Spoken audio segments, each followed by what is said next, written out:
Allez, je vais m'exprimer un petit peu avant que vous voyez le résultat final. J'ai pas voulu parler tout au long de la vidéo pour laisser place aux images et puis surtout à la musique qui, j'espère, vous a un petit peu emporté parce que moi j'ai trouvé vraiment très joli au moment où j'ai fait le montage. Alors pour situer un petit peu le projet, c'est des lames de parquet en châtaignier que j'ai récupérées chez un pote, chez Romain. Merci Romain, tu vois, ça a eu une vie différente qu'à la base. Donc en fait, il y a eu des couacs sur ce projet parce que le projet n'est pas préparé. C'est bien de préparer un projet soit en le dessinant sur un bout de papier, soit avec les logiciels qui existent comme Fusion 360 ou SketchUp, que j'ai d'ailleurs.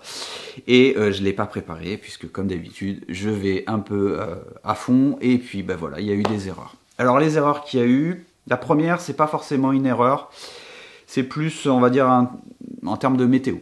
Vous m'avez vu coller le premier plateau et j'ai voulu garder les rainures languettes. Le problème, c'est qu'il a fait tellement froid que la colle n'a pas polymérisé, et du coup, ça n'a pas tenu. Je ne voulais pas montrer, mais ce que j'ai fait, c'est que j'ai recoupé, j'ai collé à plat joint, il faisait meilleur, donc là, ça a tenu, c'était impeccable. L'erreur que j'ai fait, par contre, c'est pour le plateau du dessous. Vous voyez, je mets une série de dominos, et je viens installer l'ensemble qui est en L, qui constitue l'ossature, et je viens le positionner sur le plateau du bas. Et ça, c'est une grosse erreur, parce qu'en fait, le plateau, il n'a rien à faire en bas. Il doit être à l'intérieur.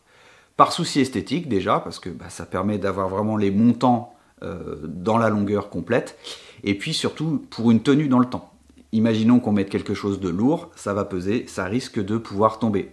Là, ça va être du PQ, donc c'était pas bien grave, mais par souci esthétique, et je remercie Stevens parce que je lui ai montré un peu le projet au fur et à mesure, puisqu'après j'ai eu des soucis avec la porte, et il m'a dit mais ça va pas, il faut que tu le refasses. Donc je l'ai refait, c'est pour ça qu'à un moment donné, vous me voyez utiliser le gabarit pour les vis-biaises, et je viens le mettre par le dessous, et peut-être que certains ne l'ont pas vu ou certains l'ont vu, il y a les dominos qui sont coupés. Donc ça explique que j'ai tout recoupé sur le dessous, c'est pas grave, c'est en bas, ça se verra pas. Et donc j'ai réinstallé le plateau du dessous, plutôt à l'intérieur. J'ai collé et j'ai mis des vis, comme ça vraiment ce sera très solide, ça ne bougera absolument pas. Ensuite j'ai eu des difficultés au niveau de la porte. Pourquoi? Parce que comme c'est à 45, au moment où j'ai fait mes montants, je les ai fait droit, je les ai fait à 90. Quand j'ai installé la porte, il a fallu que je la coupe à 45. Si je la coupe à 45, au moment où je vais mettre les charnières, elles doivent être près du bord. Si on coupe à 45, ça ne va pas du tout. Ce qu'il aurait fallu que je fasse, c'est que les montants, je les coupe à 45. Et là, la porte, elle était droite et les charnières, c'était impeccable. Voilà, encore une fois, un projet qui n'est pas préparé, donc il a fallu que je fasse autrement.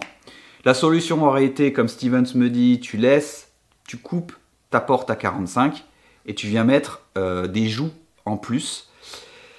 J'ai pas voulu rentrer dans ce truc-là, je me suis pris le chou et du coup, ce que j'ai fait, c'est que j'ai recollé une bande supérieure, là où vous voyez que je mets la poignée qui va me servir à mettre la serviette, par exemple.